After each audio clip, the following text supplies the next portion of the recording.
Your kid doesn't belong here. the board president said, her voice sharp enough to slice through the packed auditorium. This academy has standards, and sometimes scholarships are mistakes. They told the maintenance worker his kid didn't belong in that STEM academy. Then the board president doubled down, calling the scholarship a mistake in front of packed seats. By the way, where are you watching from? Tell me in the comments below. Beneath the polished wood podium and donor banners, this wasn't about grades, it was about class, about who gets to sit in which chair. He didn't argue, he just looked up at the ceiling like he was calculating something. Because minutes from now, the same room that judged him would depend on him. This is about who gets to decide where a child belongs. Before I show you the exact moment the newly renovated auditorium started failing above their heads, you need to understand how quiet a man can become when he's pushed too far. He stood near the back row at first, oil still faint on his cuffs, boots dusted with plaster from a pipe repair that afternoon. Marcus Vale didn't carry himself like a man begging for approval. He carried himself like someone measuring exits. His shoulders were relaxed, chin slightly lifted, eyes steady, not defiant, not ashamed, just observant. On stage, Evelyn Whitmore adjusted her tailored blazer as if the fabric itself confirmed authority. As school board president, she'd built a reputation on exclusivity. Her words came polished, rehearsed, delivered for maximum effect. "We can't compromise excellence," she continued, "not even for sympathetic circumstances." A few parents nodded. Others shifted uncomfortably. Somewhere near the aisle, a phone camera lifted discreetly. Marcus walked forward when his name was called. The echo of his boots on the auditorium floor seemed louder than it should have been. He didn't rush, didn't plead. He placed his daughter's acceptance letter carefully on the table before the board, smoothing its folded edge with calloused fingers. Lena sat in the second row, robotics team jacket zipped to her chin.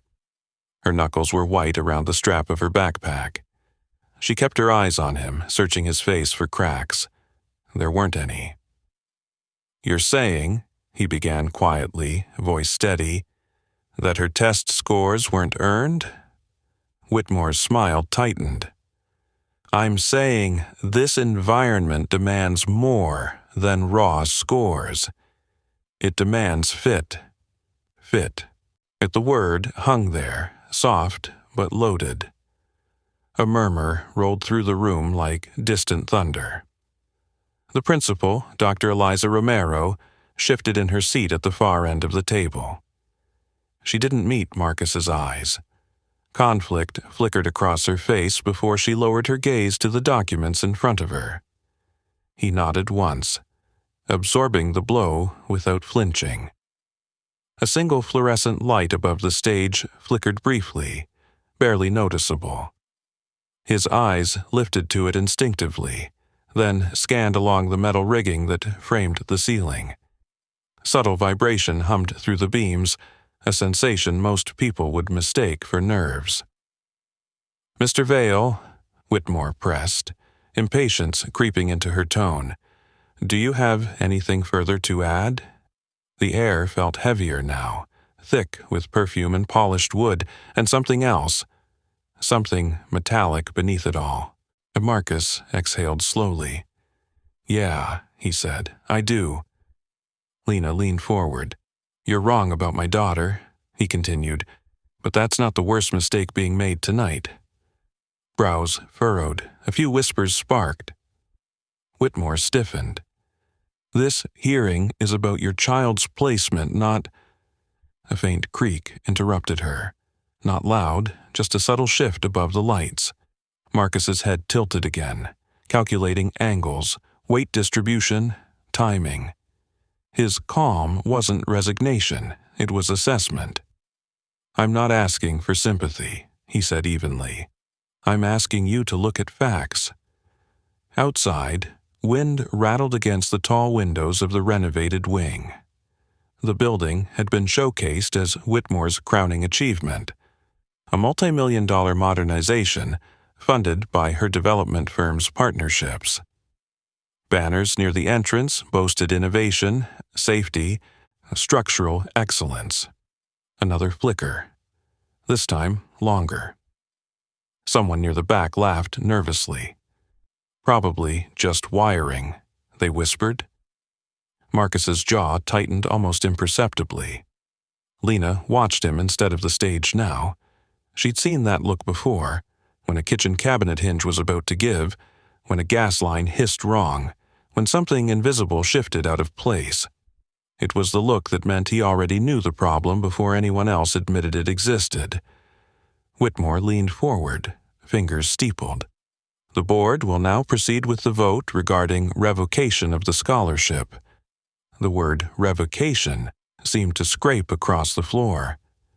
Marcus glanced once more at the ceiling, then at the side walls where the new steel supports met older brick. His breathing stayed steady, but his eyes sharpened. In the silence before the first vote was cast, another low groan rippled through the beams overhead. Deeper this time, like metal adjusting under pressure. Several heads turned upward. Whitmore frowned. Can someone check that sound? A maintenance supervisor near the door hesitated, scanning the room until his eyes landed on Marcus. For the first time that night, the board president noticed where he was looking, and the room began to feel smaller. The low groan in the beams faded just enough for doubt to creep back into the crowd. People shifted in their seats, embarrassed by their own nerves. A donor near the aisle let out a tight laugh. "Brand new renovations," he muttered, probably settling. Whitmore straightened behind the podium. "We are not interrupting a formal vote over building acoustics," she said crisply. "Mr. Vale, please return to your seat." He didn't move. His eyes tracked the ceiling again, then the stage rigging, then the light trusses bolted along the renovated seam where old brick met new steel. The vibration was faint, but wrong. Too rhythmic to be random. "It's not acoustics," he said quietly. A few parents glanced at him, irritated. One whispered, "He's maintenance, right?" The maintenance supervisor near the exit shifted uneasily. He'd worked alongside Marcus long enough to recognize that tone. It wasn't panic, it was calculation. Whitmore exhaled sharply. "You're out of order." Marcus turned his head slightly toward Lena. She was standing now without realizing it, robotics jacket half-zipped, eyes wide. He gave her the smallest nod. "Stay calm." Then he looked back at the board. "The west support line above the lighting grid," he said evenly. "It's under uneven load. That flicker wasn't wiring, it's tension." Silence stretched. Whitmore's lips pressed thin. "This building passed inspection. By a third-party firm, contracted by your office," he replied. "No heat, just fact." A murmur rippled again, this one different. From the rear of the auditorium, a sharper metallic snap echoed, not loud enough to shatter calm, but loud enough to erase laughter. Heads jerked upward. Dr. Romero stood halfway from her seat. "What was that?" Marcus was already moving. He didn't rush wildly. He walked with purpose toward the side aisle, eyes never leaving the ceiling beams. "We need to redistribute weight from the center section," he called, voice carrying without shouting. "Clear the first 5 rows, slowly, no running." Whitmore stared after him. "You can't just take control of—" Another creak cut her off, deeper now. The maintenance supervisor hurried to Marcus's side. "What do you need?" "Kill non-essential power to the stage grid," Marcus said. "Now, and get the fire marshal on standby." The supervisor didn't argue. He ran. Parents began standing, confused, clutching purses and children. Marcus stepped onto the edge of the stage, scanning the load-bearing junction. The new steel plates were slightly misaligned where they'd been anchored into older masonry. The wind outside pressed against the glass facade of the renovated wing, amplifying the stress. Whitmore's voice rang out, sharper now. Everyone remained calm. There is no confirmed danger. But even she was looking up. Marcus turned toward the first rows. Walk. Don't crowd the exits, he instructed. You're spread out along the side walls. His authority wasn't loud, it was steady. People responded before realizing they had. Lena moved with the others, heart hammering. She didn't look scared of the building, she looked scared for him. The stage lights flickered again, then dimmed as the maintenance supervisor cut auxiliary power. The hum shifted pitch. Marcus crouched near the base of a side column, pressing his palm against the steel. He closed his eyes for half a second, feeling vibration through bone. Too much lateral sway. He stood. We need to reduce center mass immediately, he said to Romero, who'd stepped down from the board table. If that joint fails, it cascades. Her voice trembled. Can it? Yes? One word. Honest. Whitmore descended from the stage at last, heels clicking too loudly in the tense quiet. You're causing panic, she hissed. This is irresponsible. He met her gaze, finally. What's irresponsible is ignoring a load imbalance because it's inconvenient. Another metallic pop sounded overhead. Gasps spread. The fire alarm hadn't triggered. The inspectors weren't here. The donors were watching. Cameras were still recording. Marcus stepped toward the central aisle. Open the rear service doors, he instructed the supervisor returning from the breaker panel. Increase airflow. It'll relieve pressure variance. You can't issue commands, Whitmore snapped. But no one was listening to her now. Parents were ushering children toward side corridors. Ushers followed Marcus's hand signals without question. Even security deferred. Whitmore's composure fractured for the first time. Is this actually dangerous? She demanded of Romero. The principal looked between them, between title and competence. I don't know. Marcus did. He moved back toward the stage rigging access ladder. Keep people moving, he said. I'm checking the upper joint. Lena's voice broke through the chaos. Dad. He glanced back.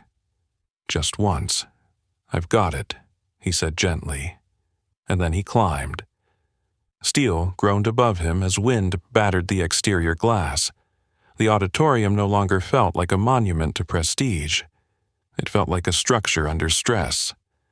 Halfway up the ladder, Marcus paused, studying the warped seam where new metal met old brick. A single anchor bolt had begun to shear under uneven distribution.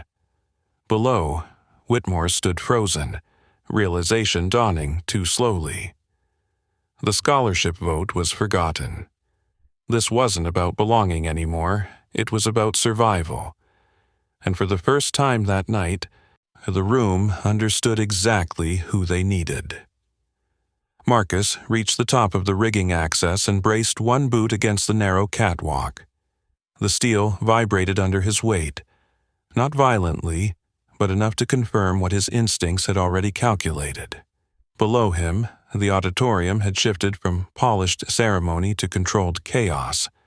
Parents clustered along the side walls just as he'd directed. Security guards held doors open. The maintenance supervisor barked into a radio, voice tight but steady. Another sharp groan rippled through the upper joint. He leaned in close to the seam where the new support beam had been anchored into older masonry. The anchor bolt wasn't just shearing. It had been misaligned during installation. The torque load was uneven, transferring strain into the adjacent plate. Under normal conditions, it might have held for months.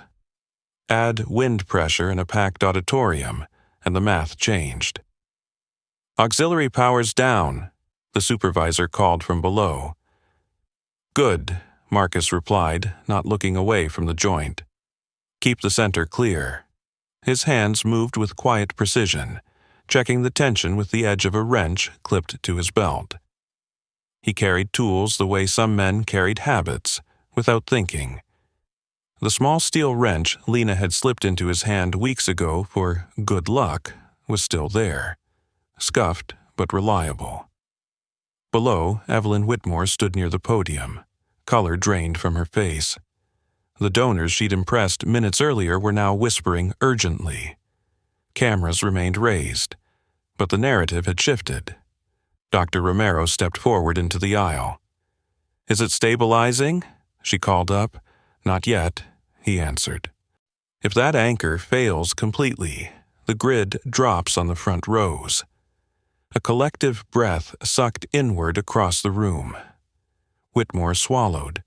"How does this happen in a certified renovation?" she demanded, though her voice lacked its earlier steel. Marcus didn't respond to the accusation embedded in the question. He focused instead on the structure. "Who signed off on the West Wing load distribution?" he asked evenly. The maintenance supervisor hesitated. Primary contract was Whitmore Development. The words landed heavier than the groan overhead. Evelyn stiffened. "We followed all inspection protocols." He tightened the wrench carefully against a secondary stabilizer, buying time. "Protocols don't override physics," he said. A fresh vibration rattled through the grid. The wind outside surged again, rain beginning to pepper the tall glass panes of the renovated facade. The storm had rolled in faster than forecast. The building wasn't designed for that combination of stress under maximum interior occupancy. Marcus glanced down at Lena. She stood near the side corridor, hands clasped together, refusing to leave. "Go outside," he called gently. She shook her head once. His jaw flexed, but he didn't argue. Instead, he adjusted his stance and examined the backup anchor points. One more bolt showed micro-fracturing. He made a decision. "Supervisor, bring me 2 industrial clamps from the stage lift kit. Now."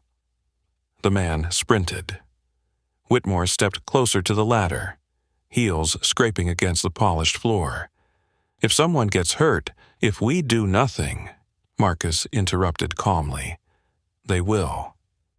Her eyes met his then, stripped of posture, and for the first time, she wasn't looking at a maintenance worker. She was looking at the only person in the room who understood the danger. Dr. Romero moved toward Whitmore. "We need to evacuate fully," she whispered. "And cause a stampede?" Whitmore shot back. Marcus heard them anyway. "No stampede," he said firmly.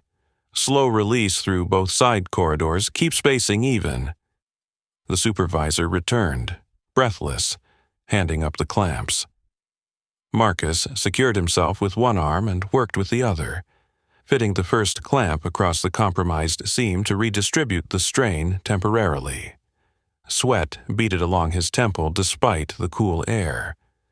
The auditorium fell nearly silent except for rain and metal strain.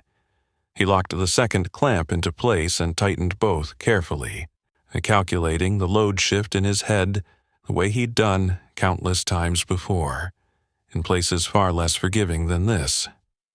Below, someone whispered, "How does he know all this?" The maintenance supervisor answered under his breath, "Because he's not just maintenance." Whitmore heard that too. Marcus tested the grid again with the flat of his palm. The vibration eased slightly, still present, but no longer escalating. "Front section stable for now," he called down. "But this needs full structural review before reopening." Relief rippled visibly through the crowd. Parents hugged children. A few even clapped tentatively before catching themselves. Whitmore didn't clap. She stared at the steel above as if it had betrayed her personally. Marcus descended the ladder slowly, boots steady against the rungs. When he reached the floor, Lena rushed forward despite herself. "You okay?" she breathed. He nodded.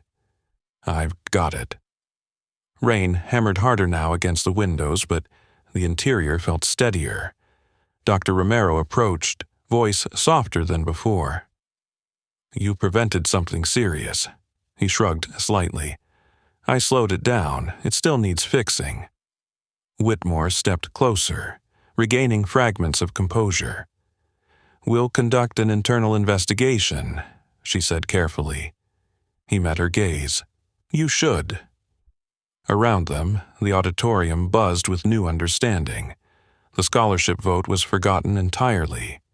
Cameras now pointed at him instead of the podium. The room that had felt too small minutes ago now felt exposed.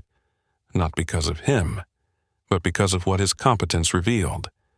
And as emergency crews finally entered to assess the damage, one quiet truth settled over everyone present.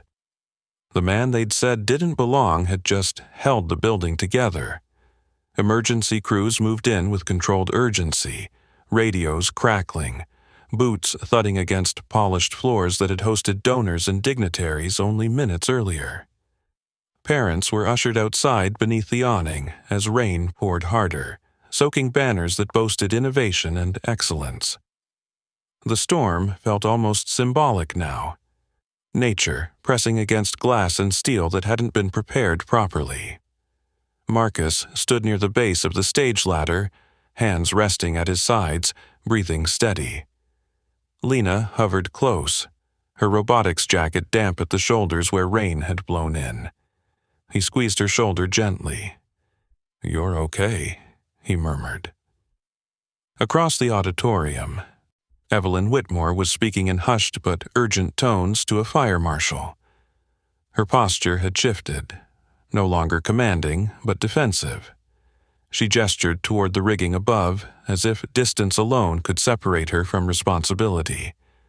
The maintenance supervisor approached Marcus quietly. "You were right about the load imbalance," he said. Fire marshal confirmed microfractures along the west seam. Marcus nodded once. "It wasn't installed flush. That's what they're saying." Dr. Romero stepped toward them, heels clicking hesitantly. "Mr. She paused, correcting herself. "Marcus, I need to understand something." He met her eyes calmly. "How did you know?" she asked. Before he could answer, Whitmore's voice cut in from behind them. He made an educated guess. Let's not dramatize it. Marcus didn't bristle. He simply looked back at the exposed seam overhead. It wasn't a guess. The fire marshal joined them, clipboard in hand. Who identified the failure point first? The supervisor pointed without hesitation. "He did?" The marshal studied Marcus. "You have structural training."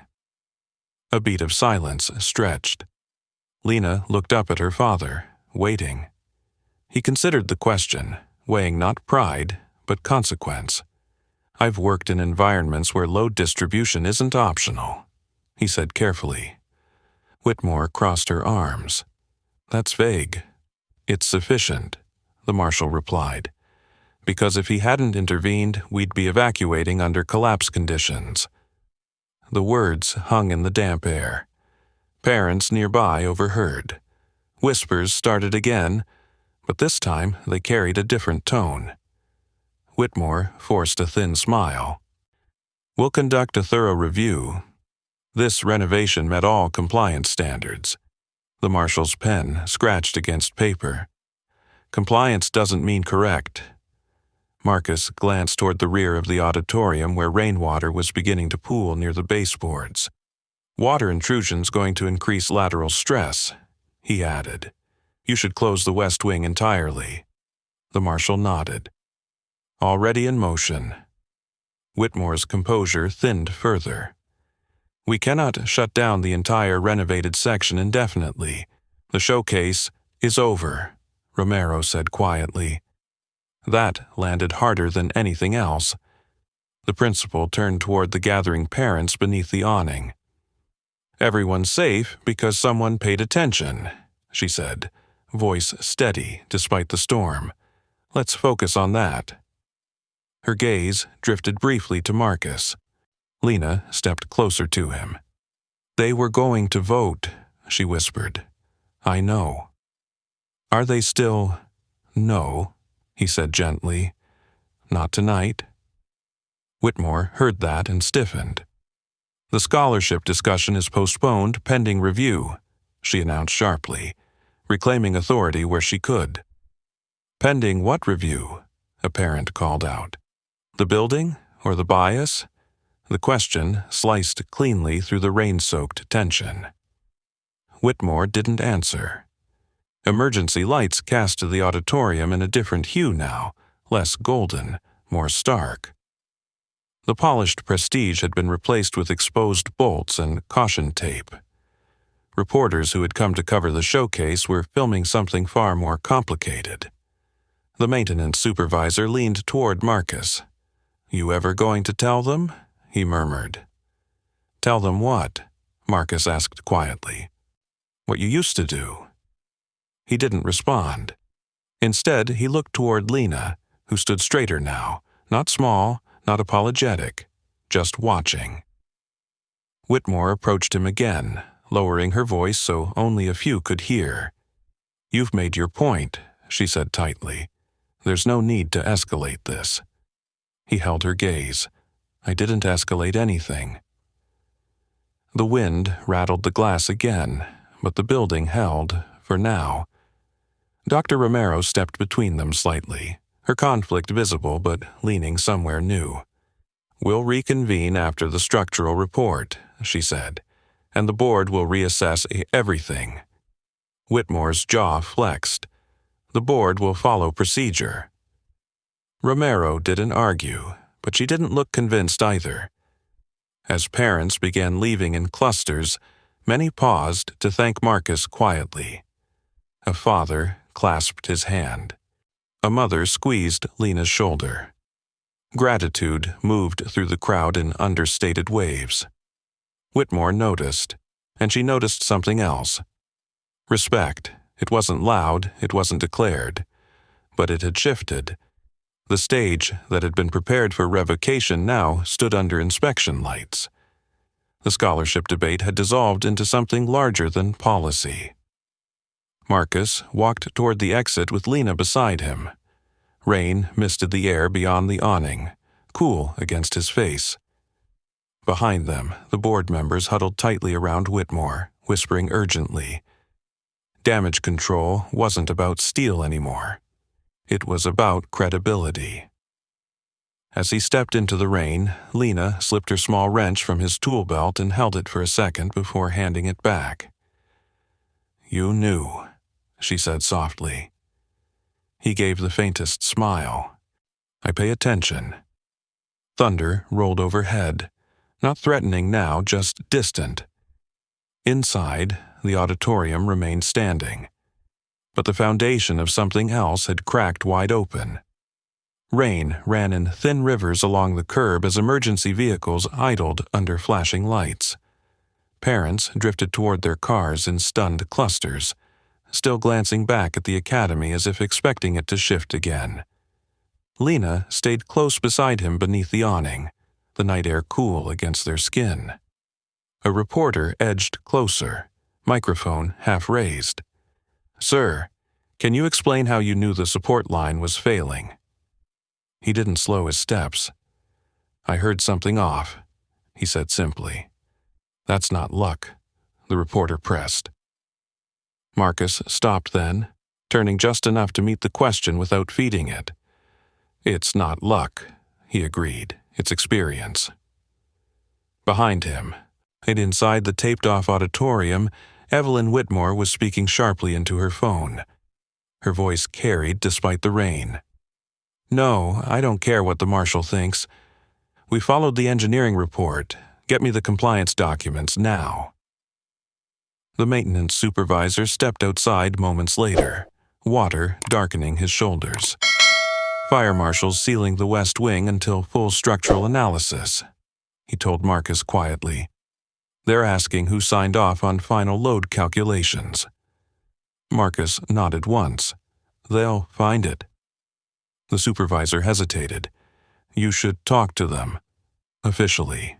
Before he could respond, a loud crack echoed from inside the building, sharp and splintering. Everyone froze. A second later, the fire marshal burst through the doors.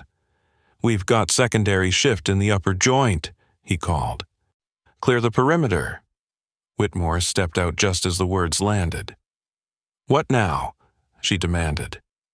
The marshal didn't soften it. The temporary stabilization bought time, but the lateral stress is migrating. We need a precise counterweight adjustment before the next wind gust. His eyes scanned the crowd, then locked onto Marcus. You, he said. You understood the failure pattern? Whitmore stiffened. He's not contracted personnel. He's the only one who's seen it up close, the marshal shot back. Unless you've got a structural engineer hiding in that blazer. The wind surged again, rattling the tall windows violently. Lena grabbed her father's sleeve. Dad. He crouched briefly to meet her eyes. Stay with the supervisor, he said softly. I'll be right there. She swallowed but nodded. Marcus moved back inside without hesitation.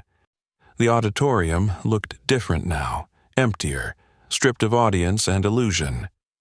Caution tape fluttered across the front rows. Rainwater traced thin lines down the interior glass. Up above, the seam he'd clamped earlier trembled under shifting load. The first fix had redistributed pressure, but not eliminated the core flaw. The marshal joined him beneath the ladder. Talk me through it.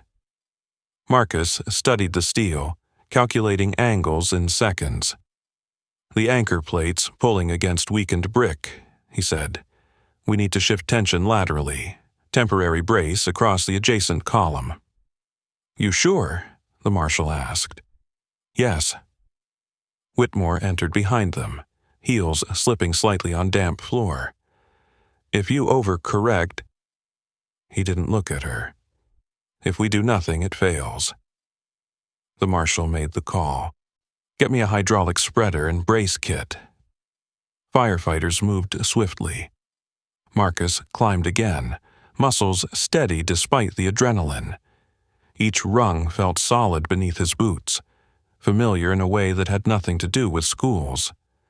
Halfway up, another memory flashed. Not of auditoriums, but of wind tearing across unstable structures in far harsher environments. He pushed it aside. Focus. At the top, he signaled for the brace. The firefighter handed it up carefully. Angle it 10 degrees inward, Marcus instructed. Not flush, counter the drift. The firefighter adjusted as told. Whitmore watched from below, rainwater dripping from her coat hem. Cameras were still rolling, catching every second. Marcus secured the brace with deliberate precision, tightening bolts evenly. Sweat slid down his temple again, but his hands didn't shake. Pressure, he called down. The marshal studied his instrument, stabilizing, slowly.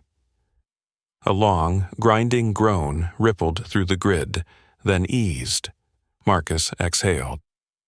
Hold it there, he said. Don't release until permanent reinforcements installed. He descended carefully. When his boots hit the floor, the marshal extended a hand. You ever work in structural response? Marcus wiped his palms on his jeans. Something like that. Whitmore stepped forward before the conversation could deepen. This intervention is noted, she said stiffly, but liability will be reviewed. The marshal looked at her incredulously. Liability? He just prevented a collapse. She didn't answer. Outside, the wind began to taper, rain softening to a steady drizzle. Lena rushed to him the moment he cleared the ladder. You okay? I'm okay, he said, brushing damp hair from her forehead. Around them, firefighters secured equipment while inspectors documented the compromised seam. The prestige banners hung limp now, soaked and heavy. A parent approached hesitantly. "You saved my son's seat," she said, voice trembling. "Thank you." He nodded politely. Whitmore watched that exchange with tightened lips. Respect was accumulating, and she couldn't redirect it. The marshal stepped aside to confer with his team, then returned with a final glance upward. "It'll hold until sunrise," he confirmed. Relief moved through the small group like a shared breath. Marcus looked once more at the stabilized joint, listening, not with fear, but with practiced awareness. The building was safe for the night, but the truth beneath it had just shifted into full view. The building was safe for the night. Temporary braces held the compromised seam in place, while rain tapered to a dull whisper against the glass. Emergency crews began packing equipment, their movements slower now, less urgent. Caution tape stretched across the West Wing entrance, snapping lightly in the wind. Marcus stood beneath the rigging one last time, eyes traveling across the steel as if committing it to memory. Lena waited near the doorway, fatigue finally softening her posture. The fire marshal approached again, clipboard tucked under one arm. "You weren't guessing," he said. "You anticipated the load migration before my team ran the numbers." Marcus didn't respond immediately. "You've done this before," the marshal pressed. A long pause settled between them. "Yes," he said at last. "Where?" "Army Corps of Engineers, structural stabilization, explosive ordnance disposal before that." The words were simple, no embellishment. The marshal's brows lifted slightly. "EOD? 17 years. Whitmore, who had been conferring with a board member nearby, turned sharply. "Excuse me." Marcus didn't look at her. He kept his focus on the marshal. "Retired 5 years ago." The maintenance supervisor exhaled under his breath. "I knew it," he muttered. Whitmore stepped closer, disbelief flickering across her face. "You're telling me you were military engineering?" "Yes." "And you're working maintenance here?" He met her gaze evenly now. "It's honest work." The simplicity of it unsettled her more than any accusation could have. Dr. Romero approached quietly, eyes searching his face. "Why didn't you say something earlier?" she asked. "About what?" he replied. "About your background. About your expertise." Marcus glanced toward Lena before answering. "Because it wasn't relevant to my daughter's math scores." Silence followed that. The marshal nodded once, thoughtful. "Your assessment tonight prevented major injury," he said. "I'll be noting your credentials in the incident report." Whitmore stiffened. "There's no need to dramatize his resume." The marshal's tone cooled. "Ma'am, this isn't drama, this is fact." Wind gusted again, rattling the caution tape. The building held steady. Whitmore folded her arms. "Regardless, the scholarship issue remains separate." Dr. Romero's expression shifted. "Does it?" Whitmore shot her a warning look. Marcus stepped back slightly, disengaging from the tension. "My kid earned her place," he said calmly. "That's all I care about." Lena stepped forward beside him, shoulders squared now instead of hunched. She wasn't hiding behind him anymore. A reporter re-entered cautiously, microphone lowered, but camera still rolling. "Mr. Vale," she began, voice gentler than before. "Why take a maintenance job after a career like that?" He considered the question briefly. "Because sometimes you choose stability over status," he answered. "And sometimes the people you love need you home more than they need you decorated." Lena blinked hard, fighting emotion. Whitmore watched the exchange, aware of how it played on camera. The narrative she'd controlled earlier was slipping through her fingers. The maintenance supervisor leaned toward Marcus again. "You could have told them months ago," he murmured. "Would it have mattered?" Marcus asked quietly. The supervisor didn't answer. Dr. Romero stepped closer to Whitmore, lowering her voice but not enough to avoid being overheard. "We need to reconsider the vote," she said, publicly. Whitmore's jaw tightened. "The scholarship criteria were never about criteria," Romero interrupted softly. "And you know it." That landed harder than the structural groans earlier. Marcus looked up at the reinforced seam once more, ensuring the brace remained steady. The physics made sense now. Temporary equilibrium, long-term correction still required. He understood that dynamic well. Outside, the storm clouds began to break, faint moonlight filtering through thinning clouds. The marshal closed his clipboard. "We'll conduct a full forensic structural review at first light," he announced. "Until then, no one enters the West Wing." Whitmore nodded stiffly, but her eyes lingered on Marcus, measuring him in a way she hadn't before. Not as maintenance, as threat. Because competence witnessed publicly is dangerous to power built on perception. Lena tugged lightly at his sleeve. "Can we go home?" she asked. He looked down at her, exhaustion finally touching his features. "Yeah," he said softly. "We can." As they stepped toward the exit, murmurs followed, not skeptical this time, but respectful. Whitmore remained behind, surrounded by board members whose whispers were no longer confident. Dr. Romero watched Marcus leave, something resolute forming behind her eyes. The building stood, but the balance of authority inside it had shifted. And for the first time, the scholarship debate wasn't about whether Lena belonged. It was about whether the board still did, and the rain had faded to mist by the time they reached the parking lot. Streetlights reflected off wet pavement in long silver streaks. Lena walked quietly beside him, her backpack slung over one shoulder, robotics jacket damp but forgotten. Neither spoke until they reached his old pickup truck. She climbed in first, staring through the windshield at the academy building still glowing behind caution tape.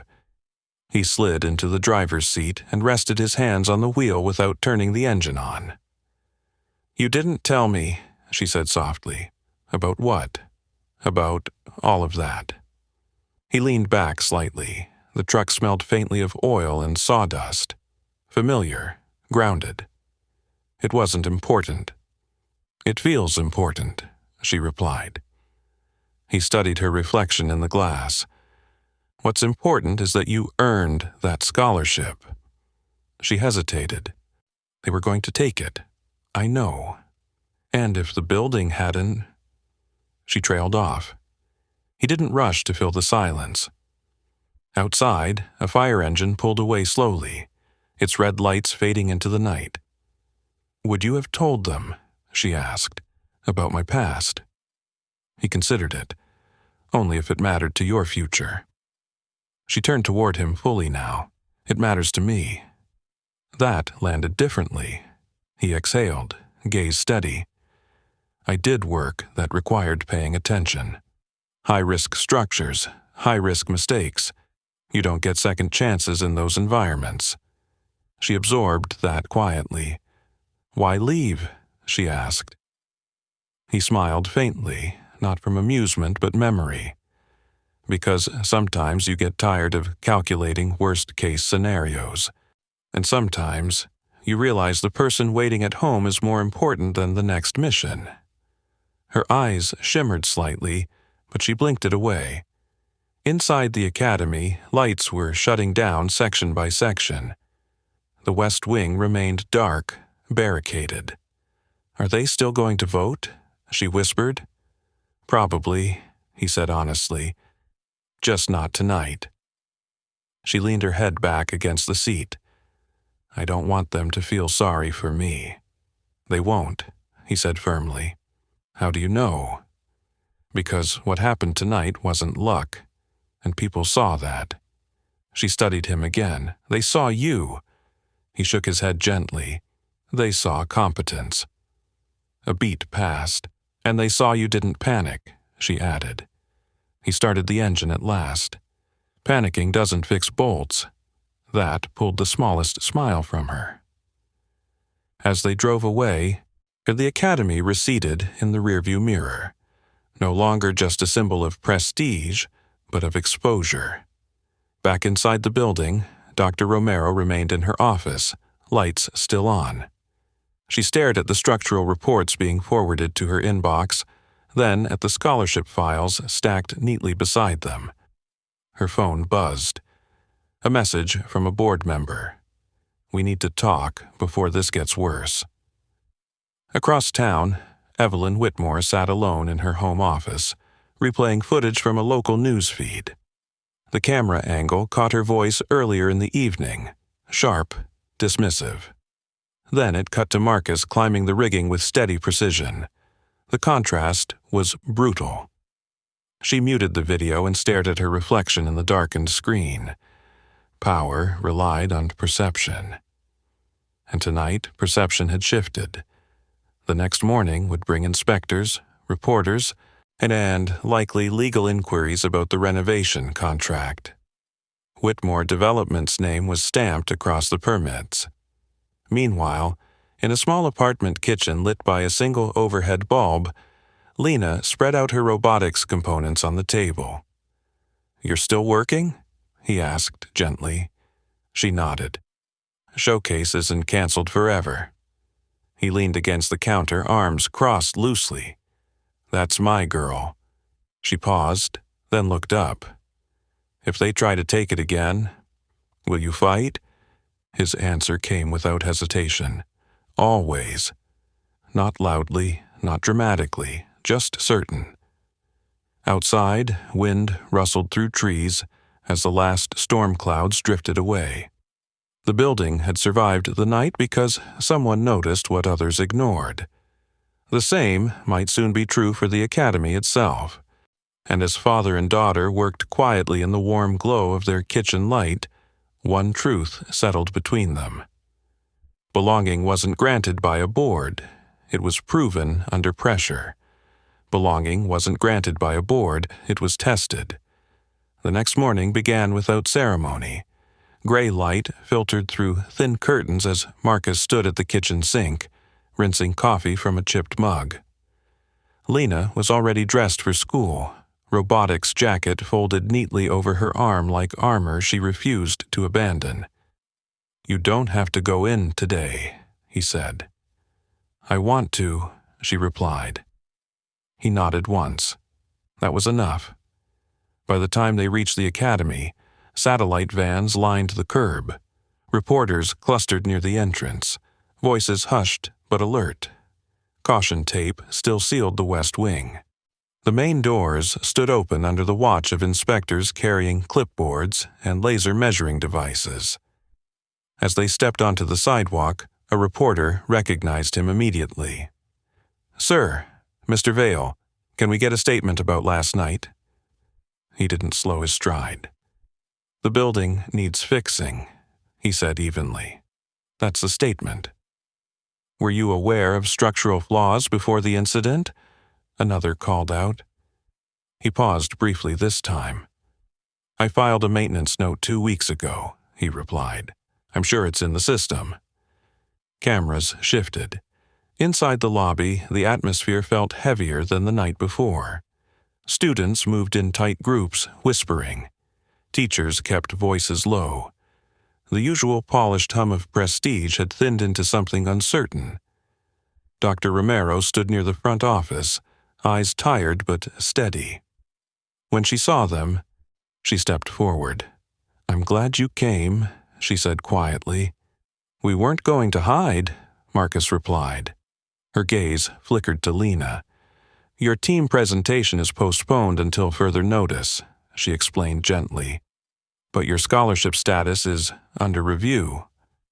Lena's shoulders stiffened. Under review? Marcus repeated, voice calm but edged. Romero held his gaze. There's pressure from several board members to delay final decisions until the structural investigation concludes. Structural investigation has nothing to do with my daughter's performance, he said.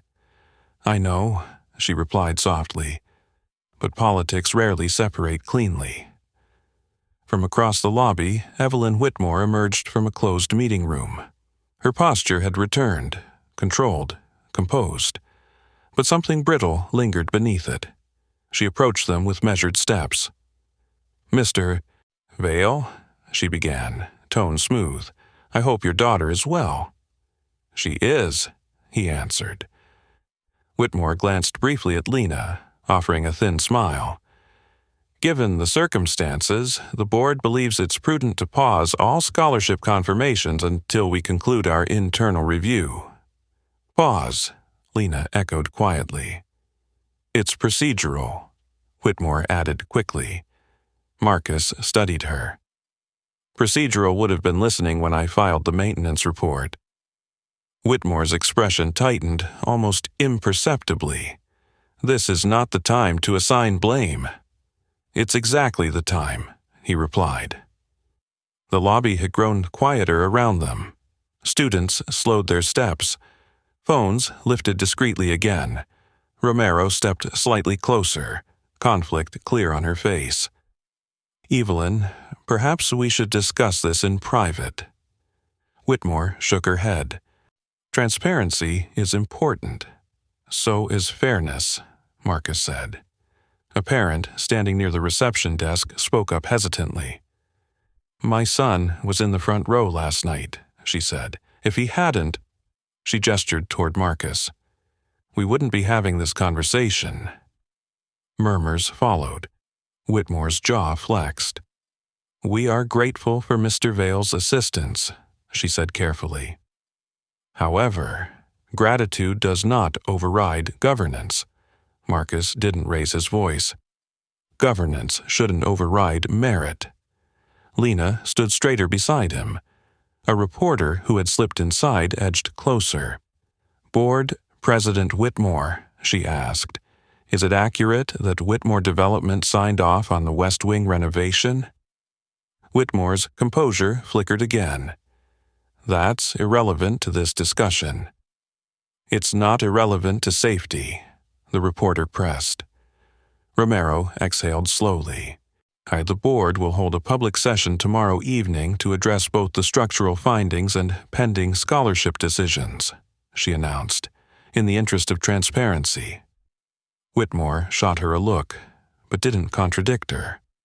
Marcus nodded once. Public Works. He turned slightly toward the camera without seeking it.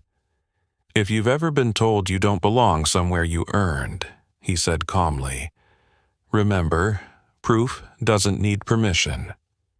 And if you're watching this unfold, subscribe, because what happens tomorrow won't stay quiet. Whitmore stiffened at the subtle shift of narrative. She wasn't controlling the room anymore. The lobby buzzed now, not with gossip, but momentum. Lena squeezed her father's hand briefly before heading toward her classroom. Students stepped aside for her, not out of pity, but respect.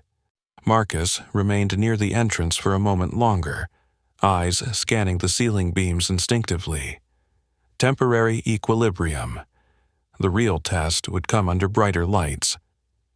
Behind him, Whitmore retreated toward the boardroom doors once more, her steps sharper than before. The building stood steady in the morning calm. But by tomorrow night the pressure wouldn't be on steel, it would be on her. By the time evening settled over the academy the next day, the lobby no longer buzzed with whispers. It vibrated with expectation. Folding chairs had been arranged in careful rows. News cameras lined the back wall. A printed banner read, Emergency Board Session, Structural Findings and Scholarship Review. Marcus stood near the side corridor instead of the center aisle, hands loosely clasped in front of him. Same boots, same quiet presence.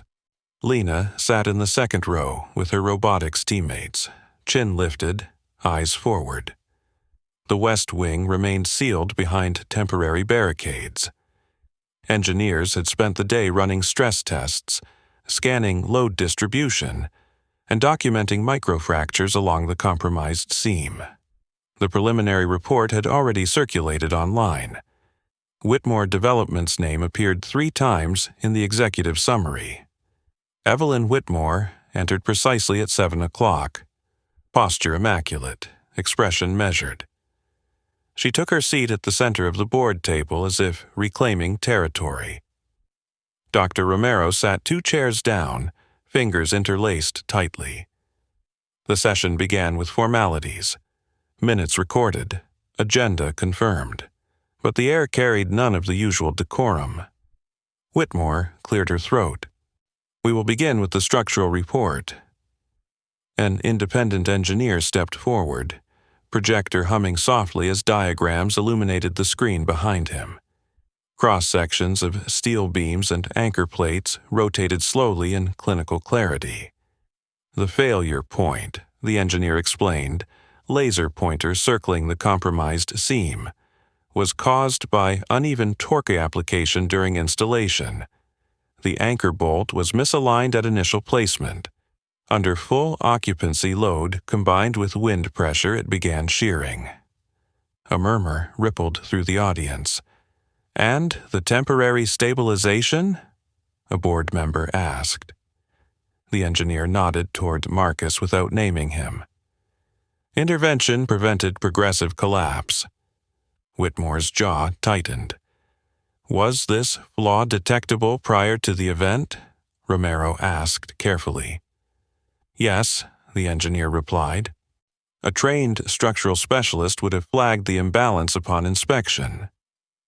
Several heads turned instinctively toward Marcus. Whitmore interjected. "The building passed compliance inspection." "Compliance review does not equal stress simulation," the engineer responded calmly. A reporter raised her hand. "Is it accurate that Whitmore Development oversaw the renovation contract?"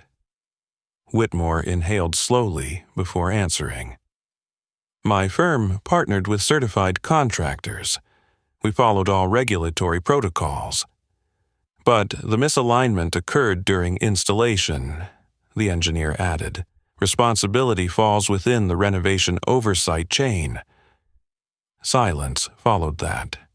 Lena's fingers tightened around the edge of her seat. Whitmore pivoted quickly. "We are not here to conduct a corporate trial," she said. "We are here to address the Academy's integrity moving forward." "Integrity includes accountability," a parent called out. Applause broke out, tentative at first, then stronger. Whitmore's composure thinned but did not shatter. "The scholarship review will now proceed," she announced. The projector screen shifted to a list of student names. Lena's appeared fourth. Whitmore folded her hands. "Given recent events, the board believes it is prudent to reassess all discretionary placements to ensure alignment with institutional standards." Marcus didn't move, didn't interrupt. Romero leaned toward her microphone. "Lena Vale's placement was determined solely on academic merit and competitive examination performance," she stated clearly. "There is no policy-based justification for revocation." Whitmore's voice cooled. "Scholarships also reflect cultural integration and long-term fit." The word "fit" again. A board member beside her shifted uncomfortably. "After last night," he said cautiously, "public perception matters." "Public perception should not dictate governance," Whitmore replied sharply. "No," he agreed, "but it does reflect it." The room hummed with tension. Marcus finally stepped forward, not onto the stage, but just enough to be seen clearly. "May I?" he asked. Whitmore hesitated, then nodded stiffly. He didn't climb ladders tonight. He simply stood at the side aisle, voice even. "My daughter earned her place here," he said. "You all saw what happened last night. You saw competence where you didn't expect it." No one interrupted. "You talk about fit," he continued. "Fit isn't about background. It's about contribution. She contributes. Now that's measurable." Lena swallowed hard but held her posture. He didn't mention his service, didn't list credentials. The report had done that work quietly through implication. Whitmore regarded him carefully. "Your intervention in the structural incident does not exempt your child from evaluation."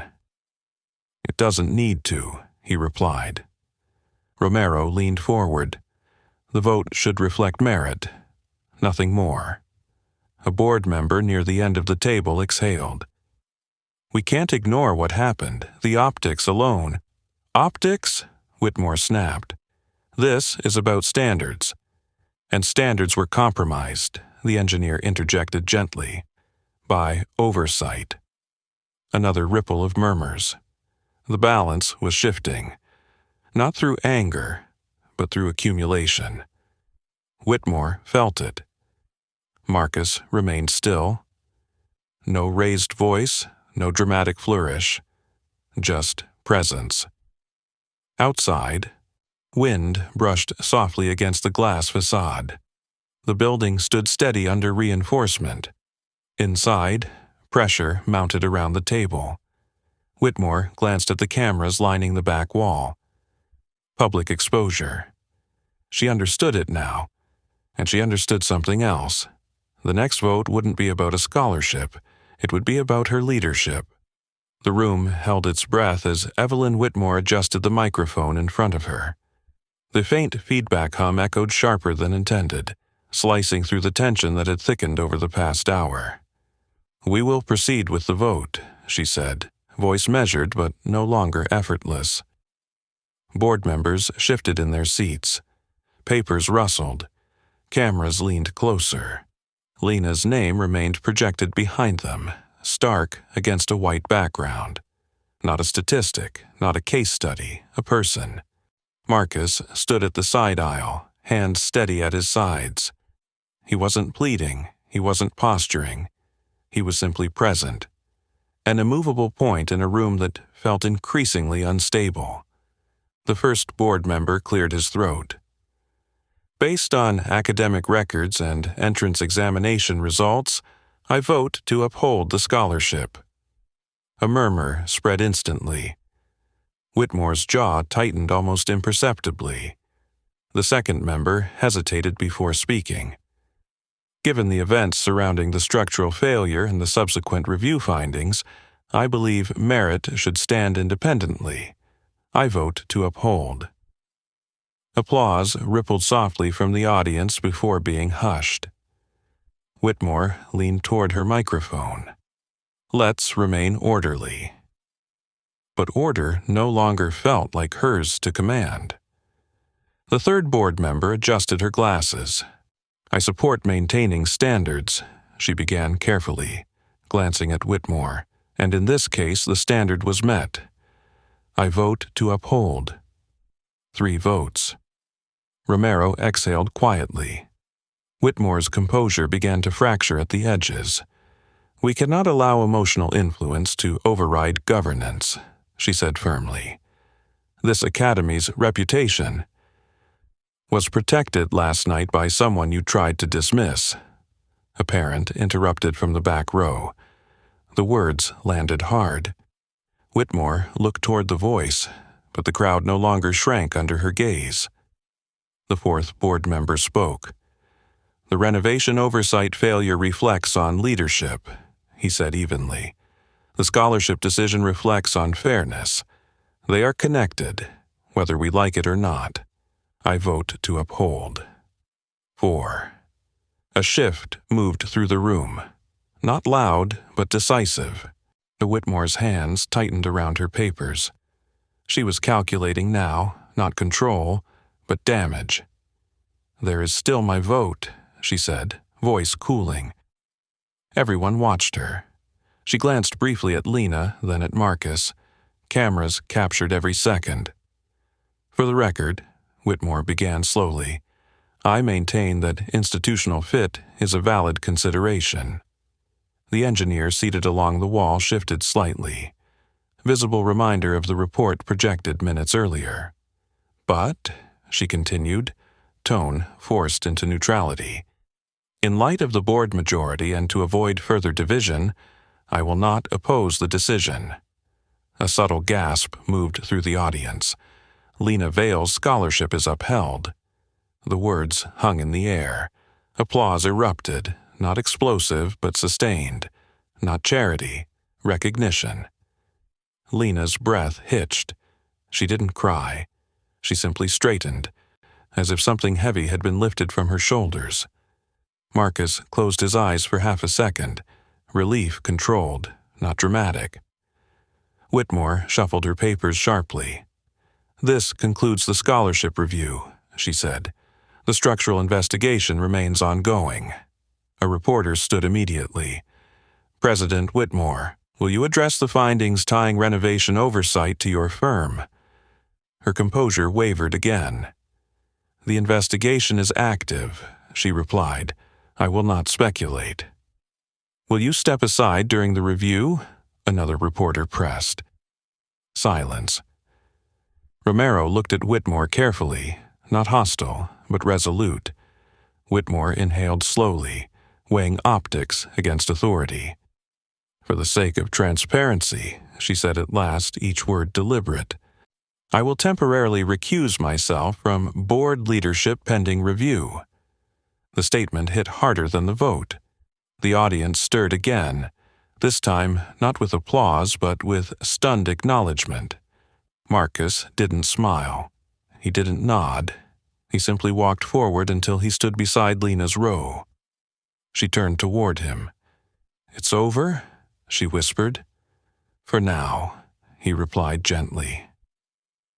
Whitmore gathered her belongings with controlled movements, though her shoulders no longer carried the same certainty. She stepped down from the center chair, and for the first time, someone else occupied it, Romero, reluctantly but firmly. Public exposure had done what private confrontation never could. Not through shouting, through visibility. As board members began filing out, several parents approached Marcus again, not as spectacle, but as neighbor. "Thank you," one father said quietly. He nodded. "Keep asking questions," he replied. Outside, night air felt lighter than it had in days. The academy's facade stood illuminated, reinforced beams visible behind temporary supports. It wasn't perfect, but it was honest now. Inside, Romero addressed the remaining audience. "This institution will move forward with full accountability," she said, "and with renewed commitment to fairness." The words felt less like promise and more like correction. Marcus placed a steady hand on Lena's shoulder. Belonging had never been theirs to grant. But tonight it had been reclaimed, in full view of everyone who once doubted it. Belonging had never been theirs to grant, but tonight it had been reclaimed, in full view of everyone who once doubted it. The auditorium emptied slowly, the energy no longer tense but reflective. Folding chairs scraped softly against the floor as families gathered coats and bags. The projector screen went dark, Lena's name disappearing from the wall, but not from memory. Marcus remained near the aisle, allowing the crowd to thin before moving. Lena stood beside him, robotics jacket zipped halfway now, chin lifted in a way that felt different from before. Not defensive, certain. Dr. Romero stepped down from the board table, the temporary center chair still slightly out of alignment from where Whitmore had vacated it. She approached them without the distance she'd kept before. "I owe you both an apology," she said quietly. Marcus tilted his head slightly. "For what?" "For not speaking sooner," she replied, "for allowing the conversation to drift into fit." Lena met her eyes. "I fit," she said simply. Romero nodded. "You do." Across the room, reporters clustered around Whitmore near the exit. Flashbulbs flickered against her controlled expression as she delivered measured, cautious statements about transparency and review. The power she once radiated now felt negotiated rather than assumed. One reporter broke away and approached Marcus. "Sir," she said, voice gentler than before, "would you like to comment on the recusal?" He considered the question, glancing once toward Lena before answering. "Leadership means owning outcomes," he said calmly. "That applies to buildings and decisions." The reporter nodded, scribbling quickly. Another parent stepped forward, hand extended. "My daughter's on the robotics team," she said. "She told me Lena helped her debug code last month. I didn't realize." She trailed off. Embarrassed, Marcus shook her hand firmly. "You do now." The parent smiled faintly and turned to Lena. "See you at practice." After she left, Lena looked up at her father. "They're different tonight." "People adjust when truth's visible," he said. Near the doorway, the maintenance supervisor caught his eye and gave a subtle nod. Respect without spectacle. Romero lingered a moment longer. "The structural review will likely extend for weeks," she said quietly. "There will be scrutiny." "There should be," Marcus replied. She hesitated. "If you're willing, I'd value your input on future safety evaluations." He didn't answer immediately. The weight of that offer wasn't lost on him. "I'll think about it," he said finally. She accepted that and stepped away. Outside, cool night air brushed against their faces as they exited the building together. The academy lights glowed steady against reinforced beams. Temporary supports still lined the west wing like visible reminders of oversight corrected. Lena paused at the top of the steps. "You didn't say much in there," she observed. "I said enough."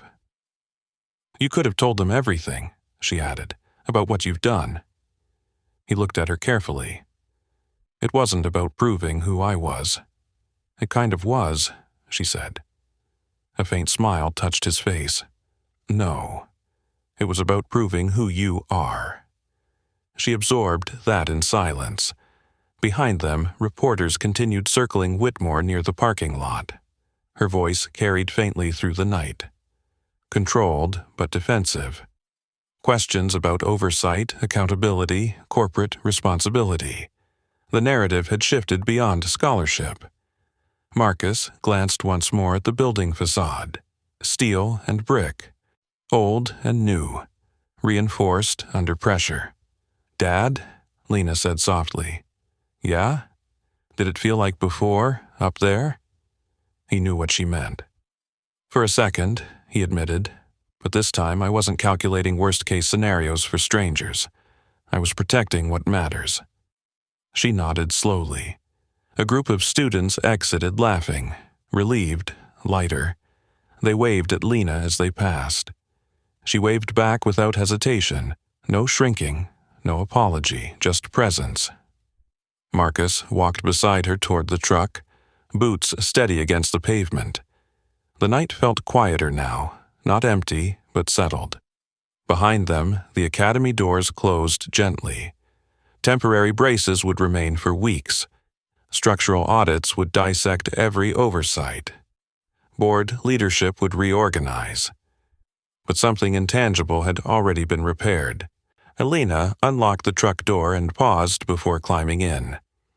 "Thanks," she said. "For what?" "For not letting them decide who we are." He met her eyes evenly. They never could. As they drove away, the academy receded once more in the rearview mirror. Not as a battleground now, but as a place recalibrating itself. Pressure had revealed fractures, and fractures, once exposed, can be reinforced. The scholarship had been upheld. Accountability had begun, and the quiet man they'd underestimated walked away without triumph. Only dignity intact, steady as steel under proper load. Morning sunlight poured through the apartment window, softer than the storm-lit glare of the past 2 days. Lena sat at the kitchen table again, robotics components spread neatly in front of her, fingers moving with renewed focus, and the tension that once hovered over her shoulders had dissolved into concentration. Marcus leaned against the counter, coffee in hand, watching her work without interrupting. "They moved practice to the East Lab," she said, not looking up. "West Wing's staying closed until full reinforcement." "Good," he replied. "Do it right the second time." She smiled faintly. "Dr. Romero asked if you'd consult on safety improvements." He took a slow sip before answering. "She did? Are you going to?" He considered the question carefully. "Maybe," he said, "if it helps." Lena tightened a small screw with deliberate precision. "You always say that." "Say what?" "That if it helps." He set his mug down. "That's kind of the point." A quiet moment passed between them, not heavy, not fragile, just steady. Across town, headlines were circulating. Board, President, recuses. After structural oversight revealed. Scholarship vote sparks transparency debate. The story had grown beyond a single comment in an auditorium. It had become a conversation about standards, real ones. Whitmore's resignation as acting chair was announced by noon. Official language framed it as temporary during investigation, but everyone understood what it meant. Power, once assumed, had been questioned publicly. At the academy, Dr. Romero addressed students during homeroom. "Excellence," she said clearly, "is not defined by background. It's defined by contribution." Lena heard that and didn't look down. That afternoon, as they walked toward the truck after school, a group of students called her name. Not to whisper, not to mock. To ask about robotics design. Belonging felt different now. It felt earned and visible. Marcus opened the truck door and paused before getting in, glancing back once more at the academy facade. Permanent reinforcement beams were already being installed, steel brighter against older brick. Pressure had exposed weaknesses. Accountability had followed. He didn't need applause. Didn't need recognition plaques or public praise. What he needed was simple. His daughter walking through those doors without shrinking. She climbed into the passenger seat, fastening her seatbelt with quick, confident motion. "They're reviewing scholarship policies," she said, "making them merit only." "Good," he replied. "And they're starting a student safety committee." He raised an eyebrow slightly. "You joining?" "Already did." That pulled a quiet laugh from him. The road ahead stretched open as he pulled away from the curb. Not dramatic, not cinematic, just real. For years, he had lived where power never looked. Service corridors, maintenance ladders, spaces meant for labor instead of leadership. But when the structure trembled, those spaces became his ground. He hadn't stepped forward to prove worth. He'd stepped forward because someone needed to, and sometimes that's enough to change a room. If this story moved you, ask me for the next story title and we'll tackle it together. Subscribe and don't miss our next story. The bouncer mocked the SingleDad's old jacket until a black SUV pulled up behind him. Trust me, you'll feel it. And tell me in the comments, what injustice should we tackle next?